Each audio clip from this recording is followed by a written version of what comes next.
Joshua Toomey here of the Talk to Me podcast. And before we get into this next episode on the CMS Podcast Network, let's talk about the Talk to Me t-shirt. It is awesome. It has a skull, pizza, and headphones, all the great things in life. So if you want to support the Talk to Me podcast, head over to talktomepod.com, scroll to the bottom of the screen, order yourself a Talk to Me t-shirt. Let your friends and family know that you support the Talk to Me podcast, and that will be much appreciated. So once again, guys, talktomepod.com. And now on to the episode you actually came to see.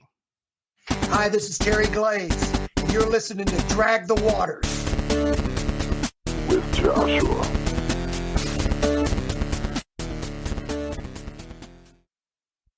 All right, guys, let's welcome back to the show Jeremy Spencer, formerly Five Finger Death Punch, now Psychosexual.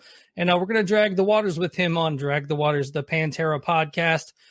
New single, Devil from Hell, March 25th. It's awesome, man. It's definitely rocking, man. I was enjoying it today. Thank you. Yeah, it's a little different than the previous material that we'd been working on. It's a little heavier. There's, we do all kinds of stuff. It's not just metal or whatever. It's kind of eclectic, but this one's definitely a stomper.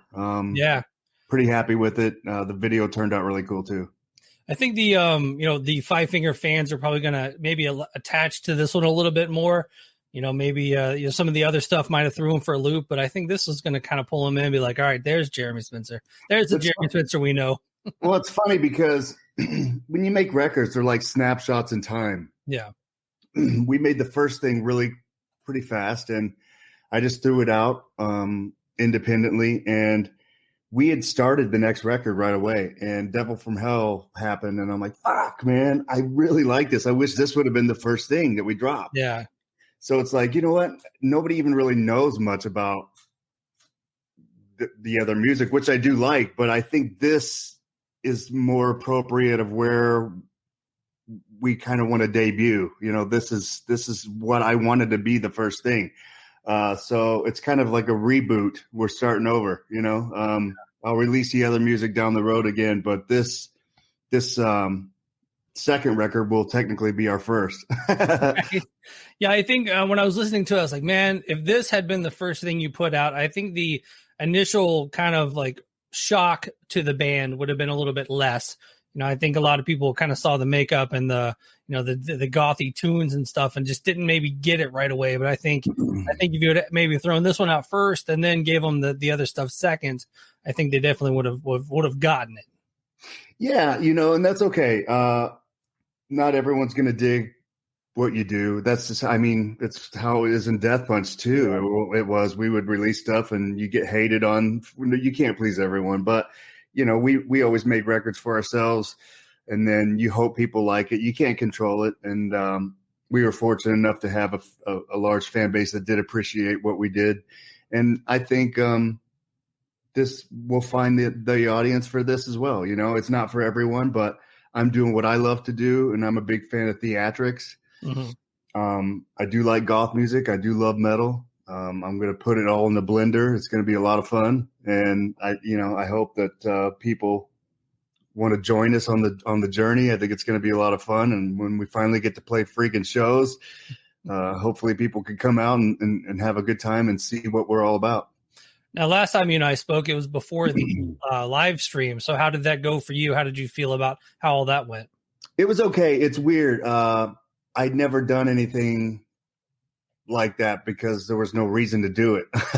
So when we did the live stream, you would finish the song and then there's maybe 8 to 10 people in the venue that work there. And, you hear like this, but you have to act like you're playing some big show because it's on the internet. So it was kind of weird. I don't prefer that, but it was an experience. I'd never done anything like that before. So, we'll probably do it again just because you can't get out to tour yet. But as soon as we can really tour, then we'll go do that. Yeah, definitely bring you back to those early days of being in a band and playing a venue. And there are 8 to 10 people in the venue. Oh. You're like, yeah. Can we not do this again? Yeah, the song in like you finish your song and then you hear the pool balls cracking in the background, and you're like, "Cool, we're gonna make it, all right." I was joking one time. I played a show in Athens or Augusta, Georgia, somewhere down there in Georgia, and the only people in the venue at the time, it was one of those where it had like the rock room and then like the pool hall room. Mm-hmm. Everyone went to the pool hall room. The bartender went to the pool hall room, and the sound guy went to the pool hall room. So we were literally just playing to nobody. It was, and it was like the first night of this tour, and we're like, all right, well, this is gonna suck. Yeah, cool. There's only 60 more days. Yeah. Too good, man. Well, obviously you're on a Drag the Waters here, the Pantera podcast. So let's just kind of go back to, I know you got to actually play with Pantera at one point. So I mean that's an insane feat in its own. But I mean, when was the first time that you heard of Pantera, and how did you hear of them? I worked at a record store whenever those were still around, and my boss was a fan of Pantera, the previous independent records that they released. And he was like, dude, their major label debut's coming out. And we got it in early at the store because you get it a few days early and then you check it in and then put it out on the shelf. Right. So he turned me on to the band. I was like, holy shit, it was the new shit. It was everything. Like everyone had been all about the Metallica, Slayers, the Megadeth, all that stuff. And then when Pantera came out, it was just this different groove that we hadn't heard. And the production was different. And the guitar playing and riffs and grooves were like, holy shit. So I was floored, I was totally into it. Then we got a chance to actually, before you dive into the opening part, your boss there at the record store, how do you think he got a hold of them? I mean, did they make it up to that area, to the Owensboro, Evansville area, or was it just his ear to the grinds, ear to the street or something? Not sure. I mean, we could always order imports and stuff. We had a big catalog where you could always get stuff that was hard to find. Yeah. But he was plugged in on what was going on. He was a big metalhead, so he'd heard of them somehow and was a fan of them and had power metal and that stuff in the store. So he was always jamming it. All right. Yeah. So on to your opening for him. Yeah. When we finally got to do that, like we had to first go up an audition for this venue just to play shows at this venue. What had nothing to do with Pantera. I don't even know what it was about. Where was the venue? It was called, I think it was the Ritz in Indianapolis. Okay. And we went up there and we played with a bunch of bands, and then we ended up getting a call going, hey, would you want to open for this band Pantera that's coming through? And we're like, fucking yes, dude, yes. So we went up there. I think it was the last night of their Cowboys from Hell tour. So they were probably ready to get the fuck home because they'd been on the road a long time, but it ruled. It totally slayed. And Phil was joking in between songs like, we are Manowar, the kings of metal. He kept saying that. He kept calling Pantera Manowar. And then when they finally finished the set, like they're doing this big vamp, thank you, good night, we are Manowar. And then the soundman hit delay, so it goes Manowar for like 5 minutes, and they let it fucking blare out into the venue. I was laughing, but I remember during sound check that day, we were dialing in our instruments and we were playing this really fast song. I don't know, but super fast double bass. I could barely keep up. It was really fast. And as soon as we finished, there was this dude on the side of the stage going, faster, play it faster. We look over and it was Dimebag. Nice. So we're like, oh, fuck, it's Dimebag. So we talked to him for a while and he was cool. We gave him actually our band shirt.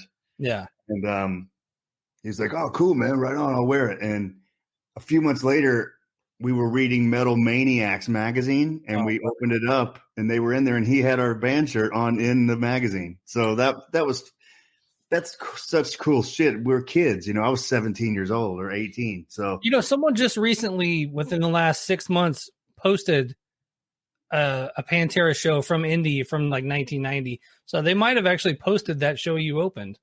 Oh, maybe. Yeah, cool. I remember just recently watching it. A couple, it's a big old, probably big old handheld VHS recorder, taping of it. But yeah, I think it might be the same show you're talking about. Is that on YouTube? Because I might search that out. Might have to look. If I find it later, I'll text it to you. But yeah, it's pretty crazy. Cool. That's awesome. That would be awesome if you can find yourself in the crowd or something, or right on the stage or something. Those are always great.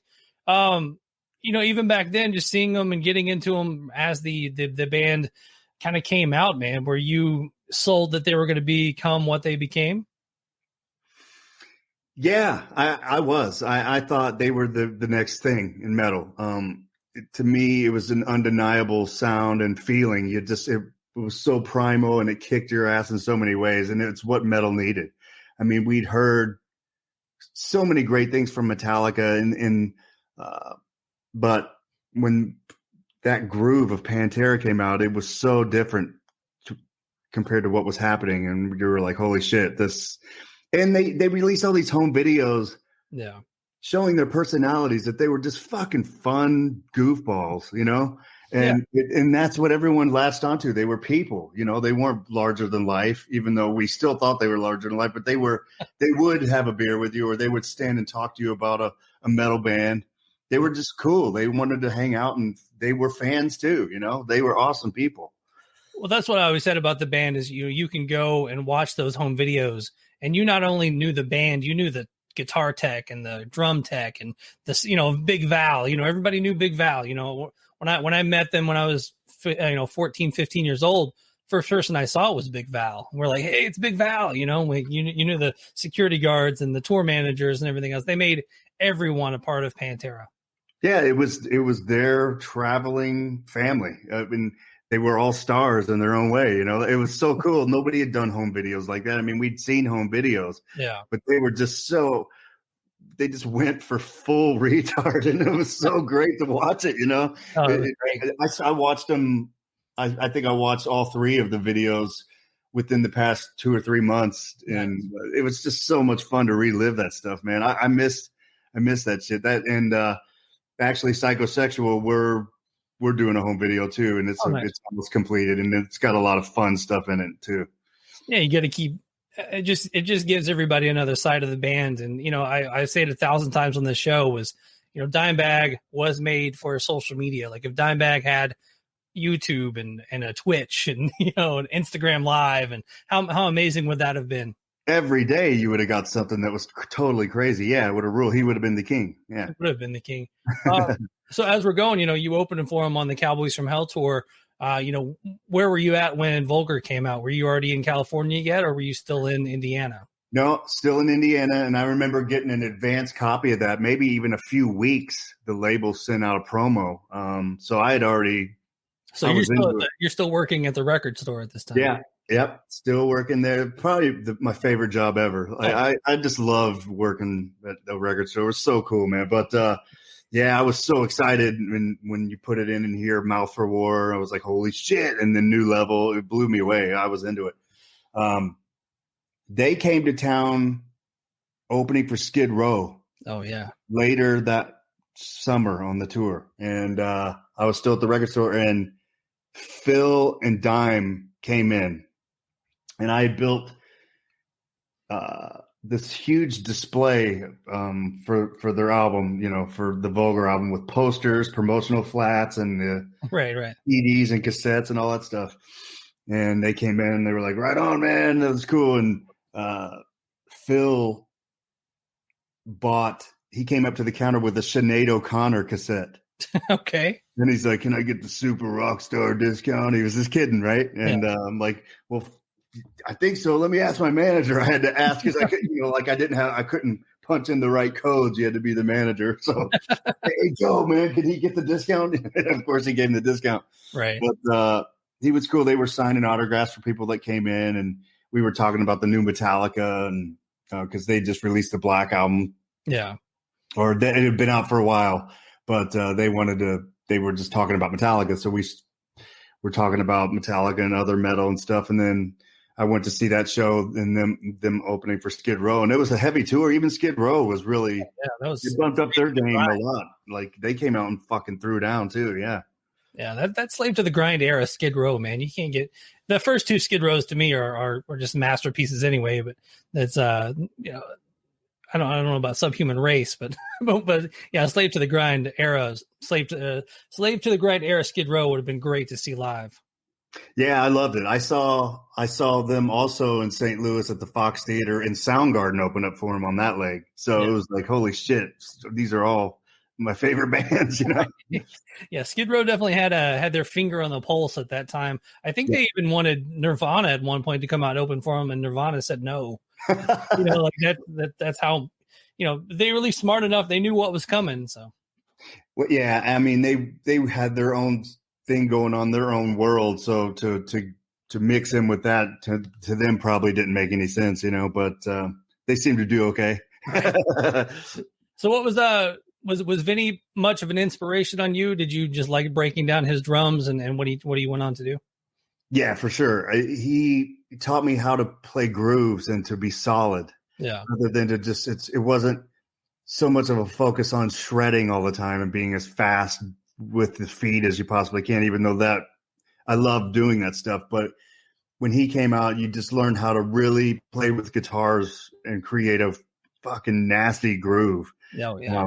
And he was a huge influence, and his sound to me blew everyone's away. Like, I loved his drum sounds. It was the best to me. You know, your story kind of goes, and I guess we talked about maybe not talking about all this stuff, but your story goes into, you know, when you get to LA and you start hanging out with the dudes in Bullet Boys and all that stuff. And you know, those guys in Pantera, they never shied away from their love of, you know, Enough's Enough and you know, Tora and all those bands. You know, they even throughout all the time that they're taking out Morbid Angel, they're still like going out and seeing, you know, all the hair metal bands too. They never really turned their back on that style of music. Yeah, dude. To me, I came from the era, and they did too, where it was okay to like all kinds of different styles. I don't know what the snob shit is in the metal community now, but it's like, yeah, we liked Enough's Enough, and we also like fucking sadists, right? You know, I mean, I fucking dug Demolition Hammer, and I liked Bullet Boys. You know, I mean, it's okay to like all this shit. I like new wave, and I liked, you know, the most brutal death metal you could fucking find. So it was okay. Yeah, they loved that shit equally, you know. I mean, just like I said, Phil's buying Sinead O'Connor. It's Phil Anselmo. Right. That's awesome. Buying Phil Anselmo, talking about the new Metallica. You know, music's music, man. We all love everything. Yeah, and I kind of miss that. I wish that people were more open-minded, you know, again, like that, and accepted more things. It's like, I don't know. Everyone's got their little pocket, I guess. Right. I think a lot of people have their pocket that they're going to let you know that they like, but then behind closed doors, they're going to put on a My Chemical Romance CD or something, you know, and they're not going to tell you about the Five Finger Death Punch album they're listening to or something, you know. Yeah, and that's cool. You know, it's, to me, enjoy everything, man. It's just music. It's a snapshot in time. It's cool. Shit moves on. It's just enjoy it. It's fucking music. It's art, and it's not like people are fucking paying for it anyway. Right. So fuck off, you know. So now you've definitely moved to California by the time Far Beyond Driven comes out, right? Oh yeah. Yep, definitely. And that when I saw the I'm Broken video, you're like, holy shit, they did it again. They've completely fucking, they're gonna slay again. And that's my favorite record. Oh, mine too. Hands down, by far my favorite. Did you get to see him live on that run at all? Yeah, I did. I came back and visited some friends from school, and we drove to Nashville and saw them with Sepultura opening up. And that's when they were throwing cups of beer. Yeah. Launching them as far as they could out into the crowd. Like, it was a great way to kill time. I'll give them that. But it was fucking amazing, you know, like, who thinks to do that shit? That was so cool. If that was 94, yeah. Starwood Amphitheater, that was my first Pantera show, was that show. Yep, that was the one. Pantera Prong, Sepultura had canceled. Max had hurt his leg or something. Right. Prong opened up. Prong. You're right. I forgot about Sepultura fucking canceling. But that show ruled. I thought it ruled. Yeah, and they were kind of that's when it was like them and Metallica played like 2 days apart. And I guess Pantera and Metallica were following them each other around tour around the country. And Phil was talking junk on Metallica on stage, and it was a good time, man. It was. I don't remember that. I don't remember that, but that's interesting. It's also been like 30 years ago at this point. So God damn, It has, man. It's crazy. But yeah, man, it was so cool to get to see them live at that point. And for you being a drummer, throwing and becoming the first time, and you're like that kick drum pattern is just like, I'm sure you just threw your sticks up and you're like, all right, Vinny, it's just like, holy fuck, that rules. I loved it so much, man. Like he and Dime played so well together. It was just like Alex and Eddie, they were the next version of that. And they fucking just slayed, man. Yeah. So good, man. So good. So you're in California at the time, you hit the pinnacle of your musical career in '90, opening for Pantera. You're like, you're the kid that did good. You guys got out of the small town, went up to Indianapolis, the big city of Indianapolis, opened for the big band, and you think you're well on your way, man. But that time in between, Pantera, opening for Pantera, and then Five Finger signing was what, 15, 17 years, man. That's crazy that you grinded that long to not give up. A lot of us that didn't get success in a few years, you're just like, well, I guess I'm never going to get it, Yeah, there were some trying times, and I went through most of that period sober. So I took all the fucking struggles sober. I didn't bury it in booze. Like right before Death Punch is when I thought, you know what, I can have a glass of wine again. It's been years, I can handle it. And then I fucking went off the deep end and shit. And then once the band started, it got out of control. But I took most of that. I went through most of that sober. And there was a lot of disappointments, and I was getting beaten down pretty good being in Hollywood for that long. But, if you stick it out, man, it can happen. And it happened. Yeah, that's crazy. I mean, obviously, you were talking about, were you ready to throw in the towel before Death Punch happened, or were you going to just continue to slog it out? I auditioned to be in Wasp. Nice. And I got hired to do a European tour. But right before we went out, they brought back the drummer that they'd had for the past 12 years. I guess making a change was too much. So I was out, and then I was bummed. I'm like, fuck, I'm going to have to do a day job again. I think, fuck this. I'm over it. I mean, I said that. I don't know if I really was going to be done, but I remember telling my dad, I'm like, I'm fucking over this. I think I've exhausted it. I'm over it. Do you think I should come back? And he's like, well, you can, but why don't you try starting a band and doing exactly what you want instead of trying to land something that fits in that you think will get a record deal. Yeah. And he was right. I'm like, fuck, I like double bass drumming. I like metal. I want to do that. So I punched up in musicconnection.com classifieds online. I put like shredding double bass drummer, and then an ad came up, and it was an ad from Zoltan looking for a drummer. Yeah.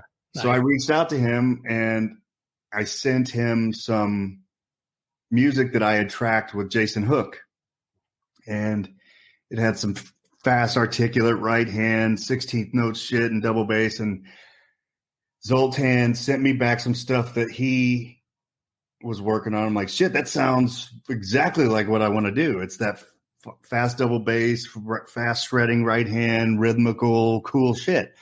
So we got together in a room and started kind of like hashing out his ideas. And we fucking went into a studio and started recording the record before we even had a band. Wow. That's crazy, man. Yeah. So crazy. By the time you're about ready to throw in the towel, it's like it just kind of seems to happen to me. Chris, same thing. Chris, he had the long dread beard, and then he cut it off because he was going to go get a job at the Cosmopolitan or something, and he's going to sell all of his bass gear, and then basically kind of gave it one more shot when he saw you guys needed a bass player, and look at him now. But yeah, he was ready to throw the towel and had all his gear on Craigslist ready to go, man. So it's funny. Man. It's funny how that shit works, man. It's like you're pushing this fucking water uphill all this time, and then finally when you just take your hands off, it fucking starts working. It's like it. It's one of those stories where you hear about somebody answering an ad in a paper, so it was just online, and it worked. Yeah. I mean, that's the Metallica, that's the recycler or whatever, like it's Motley Crue, same all that stuff. It's just like, how many of those ads have been answered over the years, and Metallica, Motley Crue, and Five Finger Death Punch did not come out of those ads. How many people have been like, here we go, we're about to do it. Yeah, and it's nuts, man. So around 96, Far Beyond Driven's out, everything else. What's going on in your life? What are you doing in Hollywood? What are you? Are you consistently playing the entire time? You're doing this, you're doing that, trying to start this, trying to be in that. Is that what you're doing out there? Yeah, I was working stupid day jobs just to pay rent, but I was always making original music with bands, trying to have our breakthrough like every other band out there. And I was playing in a band with the guitar player that was in Bullet Boys, Mick Sueda. He was the front man of our band, and Jason Hook was the additional guitar player. So that's how Jason and I met in that project. Nice. And then we decided, you know what, let's branch off and do our own music. So we left that band and started our own thing. And we had a manager, Bo Hill, who was an 80s producer. Wow, yeah. Produced a lot of famous bands, Rap, Twisted Sister, Warrant, Winger, all that stuff. We got close to landing something, and then it fell through at the last second at Atlantic. So then a few more years went by, and I was frustrated. So I started making my own recordings at home, and I wasn't doing a band thing. I was like, I got a keyboard, and I was fucking doing like Devo and Gary Newman and fun shit, because I always loved that music. I love new wave. Yeah. And then I started missing drums, and the band was like, our drummer, we had to fire him. Can you fill in for a while until we get a new drummer? And so I started playing with this band, and they were selling out fucking the House of Blues on a Tuesday. It was big. I'm like, shit, maybe I'll ride this out for a while. Maybe something will happen. Fucking 2 or 3 years go by, and I'm like, fuck, nothing's going to happen with this band. I don't even like this music. I'm fucking over it. So left that, and then ended up auditioning for Wasp. I heard that they had an opening. I'm like, I never really wanted to be the hired gun type guy, but I'm so tired of not being able to fucking play music for a living. Wasp is tolerable.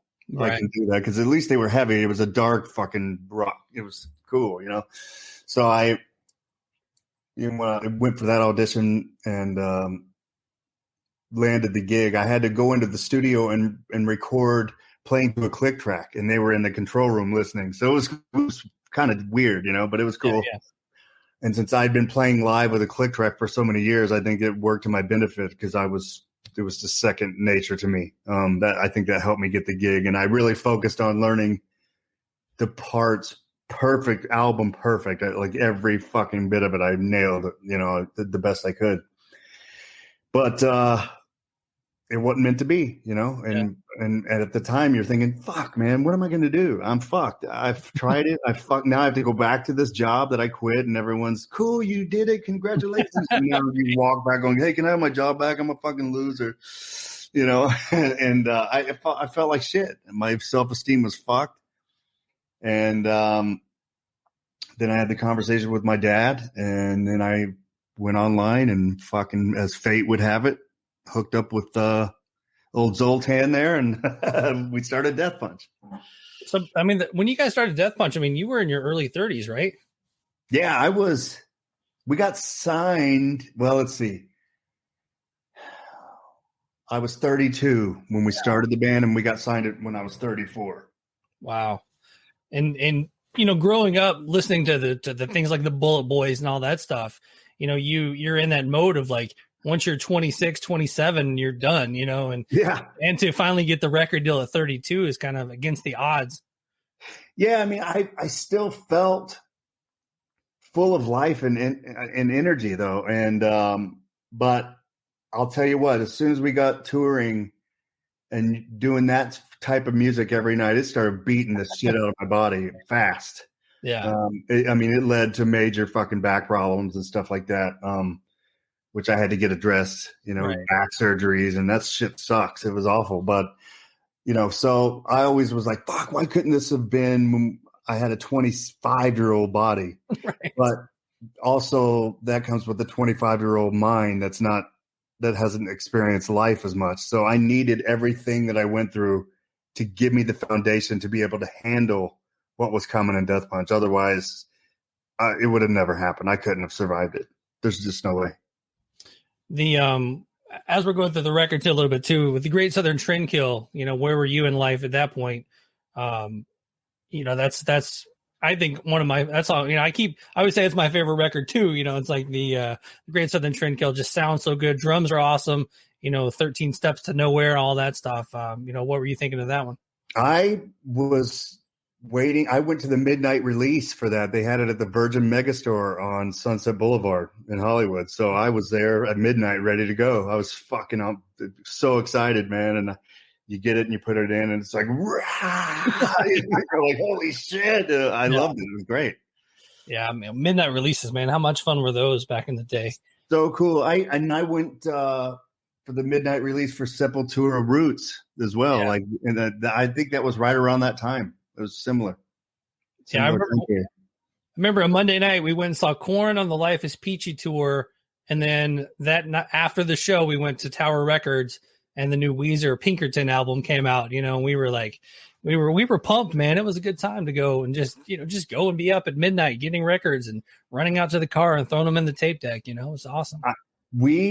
Jason and I went to see Weezer at Tower Records parking lot on Sunset for the Pinkerton release. They were doing an in-store signing and performance. Yeah. I was looking at those, like they'd all shaved their fucking heads for that tour, and like the drummer colored his hair green. So Jason and I went back to my apartment. We fucking shaved our heads right after. And I colored my hair. I tried to make it like dark purple, but then it faded to pink. I looked like a fucking Fruit Loop. But, I was influenced by, I love that band. I thought Weezer were fucking cool too, Yeah, I love that Pinkerton record. So the whole time, you're struggling to get drum gigs here and there, and Jason's off doing the pop stuff, are you like calling him up being like, hey man, does anybody need a drummer? Are you trying to get in on that stuff too? No, he even said I could probably get you in, or I could get you an audition, or there might be a chance. I'm like, I can't do it. It's not my thing. And I was happy for him because fuck, you're playing arenas, you're making money. I'm working stupid day jobs, barely making rent, but I just wanted to do original shit. I wanted to make my mark in some way. So it's not for everyone. Like there are people that are happy doing the hired gun thing and they do well at it for years and that's their thing, but that just was not going to work for me. So when I did the Wasp thing, I'm like, I reluctantly kind of went in like, fuck, this is not what I wanted to do. But if I'm going to have to do it, I'd rather be in Wasp than a pop act, but just because the drumming's more fun. Right. And fucking Frankie Benali's drum parts and shit were hard. They were tough to play, man, and they were fun. Yeah. That would have been kind of cool, though, if you would have looked back and, you would have had the dude from the Bullet Boys with you and Jason, and then, like, you and Jason and, like, what was that, Hillary Duff? You could have had those three together, and then, you and Jason and Ivan, it would have been pretty nuts, the revolving door of singers you would have had over the years. For sure. Yeah. I mean, it's just cool that we ended up getting back together after all this time of trying to make our own original band. And then he went off and did the hired gun thing. And then he was in Alice Cooper whenever we decided to get rid of our first guitar player. And I'm like, hey, dude, do you want to, I can get you in if you want to do Death Punch. He's like, fuck yes, I'm ready. I want to do it. Yeah. And all the guys in his band are like, let me get this straight. You're going to leave this fucking high profile cush gig to go be and starve in this fucking unproven metal band. And he's like, yeah, I'm leaving. And he did it. And then he came on board and we made War's the Answer, and fucking that was a platinum record. So I think he made the right choice. Yeah, he did. And just real quick on Reinventing the Steel, what did you think of that one? And have you heard the new remixes that Terry Date has done? They sound amazing.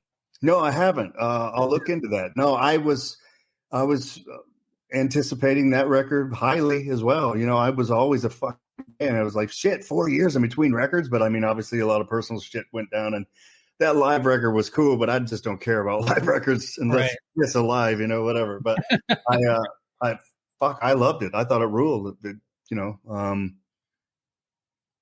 Great drumming. Probably, I think it's maybe my favorite drumming of Vinny's is on Reinventing the Steel. There's a lot of crazy drum parts. Oh yeah. Yeah. Terry Day got in there, and I guess they did the 20th anniversary remix, but he got in there and took all the tracks and brought it all down and brought it back up. And man, he put his magic on it. And I think it now sonically fits into the 5 albums much better. So maybe that's what I just ordered, because I just ordered 5 brand new vinyl Pantera records that were all reissues. Maybe that's it. I think so. Yeah. Fuck yeah! I can't wait now. That's gonna be awesome. I don't know when they come out. I like pre-ordered it, so I'm waiting for it to come. Did you ever see Damage Plan? Were you ever around for any of that stuff? Loved the band, never saw it. It was obviously a short-lived project, unfortunately. But yeah, I was into the record. I thought it was really good. I like the singer. It's a shame that there was fan backlash. But that's just how it is. It's never going to be, well, it's not Pantera, so we don't like it. You know, it's the same with you're not in Death Punch. We don't like it. Right. It's just how people are, and that's okay. But I thought it was great. Yeah. I mean, if you put Phil's vocals on that, it would have been a Pantera record to me. Oh yeah. I've always said that they made a second Damage Plan record, but they never put it out. So we need to get those tracks, get them to Phil, and give them Phil Rex, and let's make a new Pantera record out of that. Fuck, that would rule, man. You know how many people would love that? God damn. Yeah. I guess a quick, where were you when you found out Diamond passed? Jason sent me a text, and he was out on the road. I think he was playing with Vince Neil at the time. Nice. And he sent me a text saying Dimebag was dead. And I was like, fuck off. No way.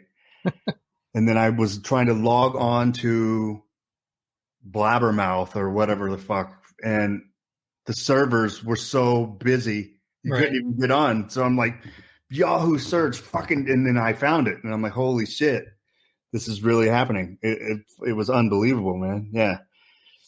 And my girlfriend's like, well, how come you spent the last 9 hours on the internet? Are you ever going to come over here and like fucking come to bed? And I'm like, you don't understand. It's just fucking Dimebag, man.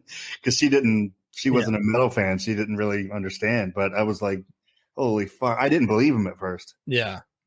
Yeah, it was a tough one. It took me, I had a couple people tell me that it happened, and I did the same thing. You're online, refresh, and then finally it pops up on like CNN or something. You're like, man, it fucking happened. But yeah, tough night, man. Yeah. Fucking awful, man. And the same day, that's John Lennon's death day. December 8th. Yeah, that's pretty nuts. I was like, I mean, I guess that's, those are 2 pretty legendary dudes on the same day, you know. And both killed by fans, you know. Yeah, that's how ironic and terrible. But yeah, what an awful day, and just gut-wrenching feeling for months after. You're just like, fuck, you can't get it off of it. You're like, fuck, this really happened. Right. And we're never gonna have music from that guy again, and we never get to see him be a jokester again. Like, it sucks.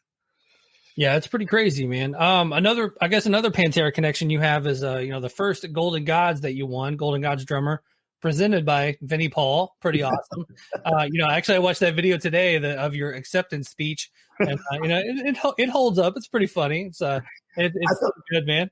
It's all we could do. Like, I was out on the road. We were out on tour, so I couldn't get back there. I'm like, I can't just do a normal. Let's fucking do something stupid that the dudes, like a guy that was in Pantera, could appreciate, because he was part of those home videos. So I'm like, let's just fucking do something totally dumb and dress up like these rednecks. So we did it. And it was fun, man. Yeah, it was good times. Good times. Did Five Finger and Hell Yeah tour together? I feel like they did. I mean, yeah, several times. Yeah. So what was that like for you? Kind of getting to hang around Vinny? It was cool. I mean, there's such an entourage. He's got his thing, and it's always a party atmosphere. So when we were drinking, like, we would go on his bus and be jamming Black Sabbath so fucking loud. But everyone's doing shots and having a fucking such a great time, man. It was amazing. But then once I quit drinking and they're still on tour with us, I'm like, fuck, I gotta not be around in that corner of the venue, man, because it's just so crazy and out of control. It's a lot of fun. And like Vinny lived in Vegas where I live. Yeah. And I would go over to his house. And there was one time I went over to his house and then I woke back up on my couch and I had no idea how I got home. And I was like, what the fuck happened? I blacked out. Like, we drank so much fucking whiskey, and then he starts cooking. He's amazing, man. He would cook the best shit. And then I don't remember the rest of the night. I just remember waking up on my couch going, what the fuck happened, man? That's how it was with Vinny, man. Did you ever tell him, like, dude, I opened for you in 90, did you give him that story, or did you just, leave it be? No, I think I did. And, I'm sure he didn't care, but he was always very polite and fun, It's always, what are you drinking? What are you eating? No, I mean, the dude, it was always about drinking and food and swimming in his fucking pool. Love those guys. Have you got a chance to maybe see any of the Phil Anselmo and the Illegals doing the Pantera stuff? I got to see with the Slayer and all that stuff. Man, it was so good to see live, just to kind of hear those songs again. Yeah, I've seen a clip or two of them covering a Pantera song, and it's like, fuck, man. It would be cool if they could do some kind of tribute thing. Just have a bunch of people do it, and I think it would be a lot of fun, and people would be into it. Oh, yeah, absolutely. They love the songs. Looks like you recently put out a audio version of your book. What made you decide to finally kick down and do one of those? Just quarantine, nothing else to do, or you've been wanting to do it? People would ask me, like, do you have an audio version available? No. Do you have an audio version? No. And I'm like, fuck, I'm just gonna fucking do it, because I heard Paul Stanley's book where he narrated it, and I thought it was great. It's like, fuck, and Sebastian Bach's, like, he narrated, and he would go off what was written and just start telling you extra stories and shit. And I'm like, that was cool. So, it took a week or so to record it. I just did it here at the house. And it was tough, though, because how often do you read for hours at a time out loud and have to nail it perfect? I'm like, fuck. I fucked up a lot, but you could fix it all with editing. And it's people, their attention spans are short. They don't want to sit and fucking read and have shit for storage.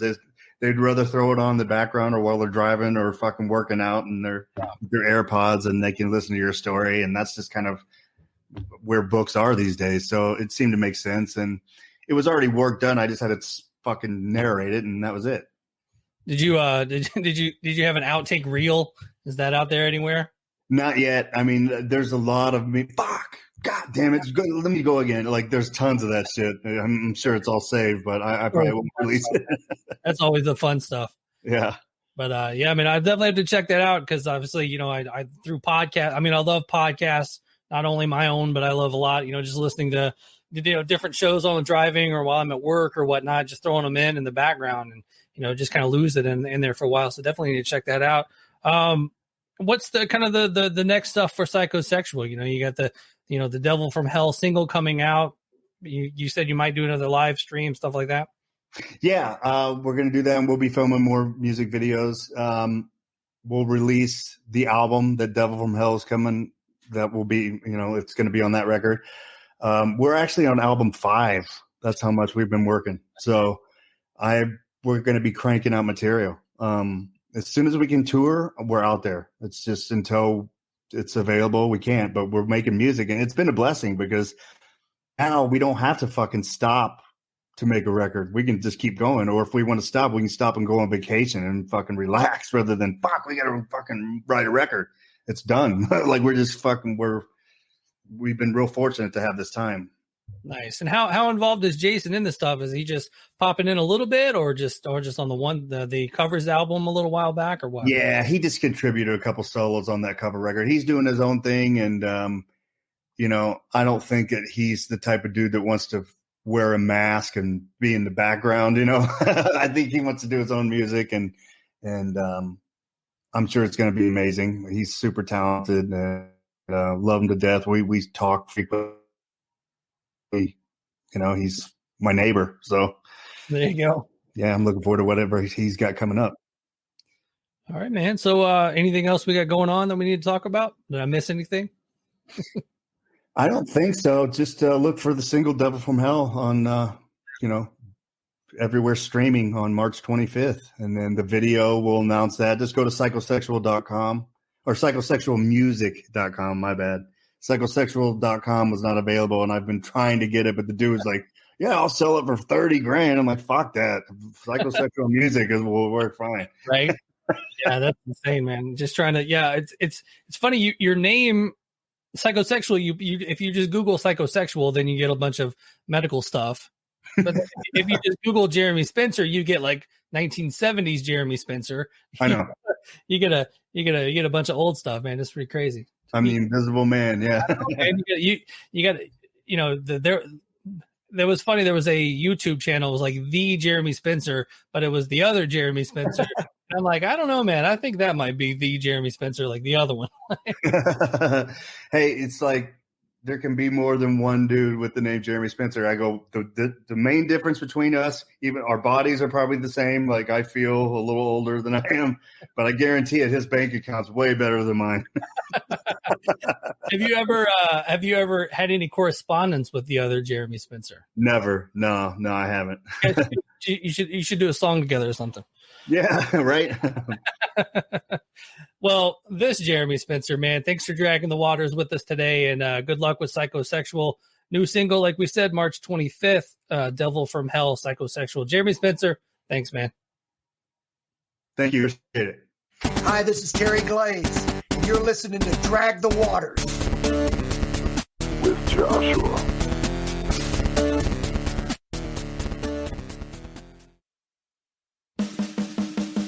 If you're a fan of the Classic Metal Show and you've progressed past a flip phone, then you better have the CMS app on your phone.